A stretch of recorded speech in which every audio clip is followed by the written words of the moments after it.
کا کیا طریقہ ہے؟ اس کے یاد کرنے کا یہی طریقہ ہے کہ ہماری زبان پر جاری رہے الصلاۃ والسلام علیک یا رسول اللہ، الصلاۃ والسلام علیک یا حبیب اللہ۔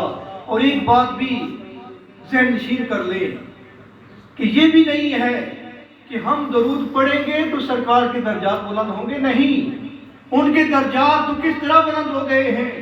اس کے درجات تو رب تعالیٰ نے اعلان فرما دیا کہ وَرَفَعْنَا لَكَ ذِكْرَكَ، اے محبوب ہم نے آپ کا ذکر آپ کے لیے بلند کر دیا ہے۔ کوئی انسان کرے یا نہ کرے، کوئی انسان پر درود پڑھے یا نہ پڑھے، وہ مالک، وہ ارض و سما کا مالک، وہ ہر چیز کا خالق، وہ ہر چیز کا پیدا کرنے والا خود اپنے محبوب پر درود پڑھتا ہے۔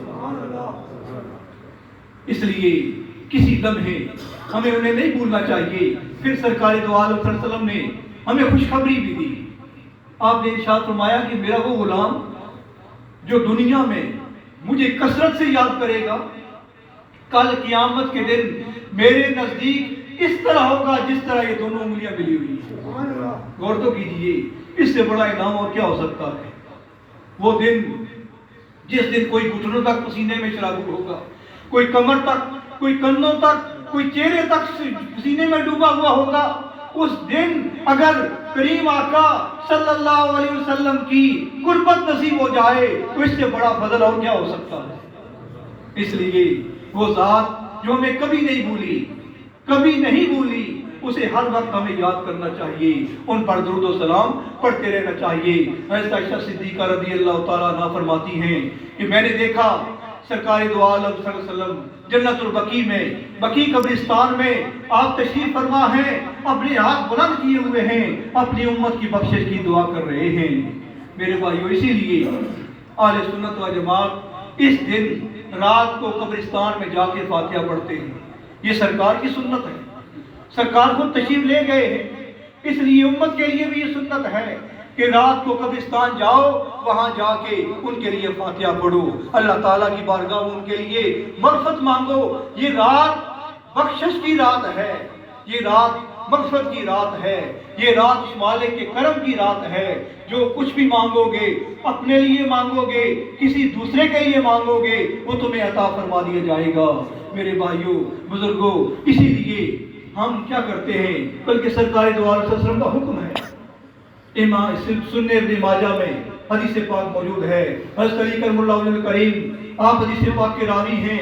آپ ارشاد فرماتے ہیں کہ سرکار دو عالم صلی اللہ علیہ وسلم نے ارشاد فرمایا کہ اے میرے غلاموں، جب نصف شعبان کی رات آئے تو کیا کرو، قوموا لیلہا، اس کی رات کو قیام کیا کرو، اس کی رات کو قائم کرو، اس کی رات کو کبھی سجدے میں، کبھی رکوع میں، کبھی اس کی تسبیح بیان کرنے میں، کبھی اس کی پاکی بیان کرنے میں، کبھی اس کے ذکر میں، کبھی قرآن کی تلاوت میں، کبھی سرکار کی نعت میں، کبھی سرکار کے ذکر میں، جس طرح بھی ہو سکتا ہے اس رات کو قیام کرو، ذکر کرو، اللہ تعالیٰ کی یاد کرو، اس کے محبوب پر درود و سلام پڑھو، اور پھر کیا کرو، وَصُومُوا نَهَارَهَا، 15 شعبان کی رات کو قیام کرو اور دن کو اس کا روزہ رکھو۔ سرکار دو عالم صلی اللہ علیہ وسلم کی یہ سنت مبارکہ ہے کہ 15 شعبان کا روزہ، اور ایک اور سنت بھی ہے کہ 13، 14 اور 15، یا 14، 15 اور 16 یہ روزے ایام بیت کے روزے کہلاتے ہیں۔ یہ سرکار کی سنت ہے۔ آپ ان 3 روزوں کو، یعنی چاند کی 13، 14، 15 یا 14، 15 اور 16، یہ 3 روزے سرکار دو عالم صلی اللہ علیہ وسلم خود رکھتے تھے اور اپنے غلاموں کے لیے یہ سنت چھوڑ کے گئے ہیں۔ اس لیے نصف شعبان میں بھی بہتر یہ ہے کہ ہم 13، 14، 15 کا روزہ رکھیں، یا 14، 15 اور 16 کا روزہ رکھیں۔ 3 روزے وہ سنت بھی پوری ہو جائے گی اور سرکار کا یہ حکم بھی پورا ہو جائے گا، اور یہ برکت والا عمل ہمیں نصیب ہو جائے گا۔ جب حضرت عائشہ صدیقہ رضی اللہ تعالیٰ عنہا نے آپ سے پوچھا کہ یا رسول اللہ، کیوں آپ تشریف لے گئے ہیں قبرستان میں، جا کے دعا مانگ رہے ہیں؟ ارشاد فرمایا، عائشہ تو نہیں جانتی، یہ وہ دن اور رات ہے کہ جس میں وہ مالک اپنے پورے سال کے ایک بندے کے اعمال کو، پرانے اعمال کو کے دفتر کو اٹھا لیا جاتا ہے اور نئے دفتر کو رکھ دیا جاتا ہے۔ میں چاہتا ہوں کہ جب پرانا دفتر میرے مالک کی بارگاہ میں جا رہا ہو تو اس میں آخری عمل روزہ ہو، اور جو نیا عمل دفتر آ رہا ہو اس میں بھی پہلا عمل روزہ ہو۔ اس لیے 14 کو بھی روزہ رکھو، 15 کو بھی روزہ رکھو۔